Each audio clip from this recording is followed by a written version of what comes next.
มาเนี่ยว่าดิเพิ่นมากับอ่าวเพิ่นเราอ่ะ3 คนวันเนี่ย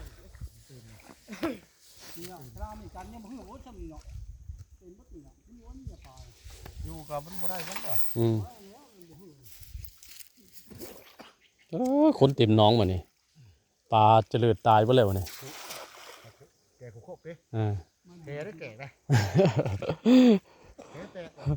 มีแต่เสียดครับเอาเลยปลายังนะปลาเนื้ออ่อนปลาชิ้นอ่อนปลาชิ้นอ่อนปลาข้าวน้อยบ่ลูกปลาข้าวโหรอได้เลยเลยลูกปลาข้าวเด้อปลาเชื่อมบ่คนตึกอยู่หักซ้ำไม่ลอยเต็มแห่จังนี่เอาละ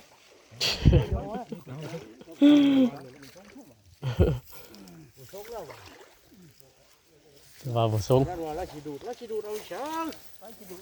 เฮ้ยเว้าเราบ่ได้ดูดปีใดเราก็บ่ได้ดูดถ้าเขาปั้นขายเบิร์นเขาดูดเชื่อง่อยจังเลยง่อยหื้อได้ง่อยหื้อได้หาซื้อวันไว้ได้ซื้อบนไหนซื้อวันไว้จะฟังที่วันนะโอ้ผู้กำลังมาก็มีผู้คนกำลังมาอีกโอ้คนลอยดีบัดนี้กำลังมา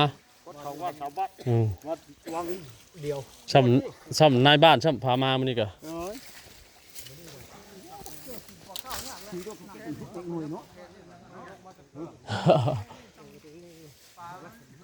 วันพุ่งหลวงพ่อมาเว้ยวันพุ่งหลวงพ่อเลยชื่อฮอตรถวันพุ่งหลวงพ่อนะน้ำเดียวก็ตึกน้ำเดียวกันได้กันอันน่ะมาทำกันบ่หรือว่าสิได้ถั่วเฮามาฮะ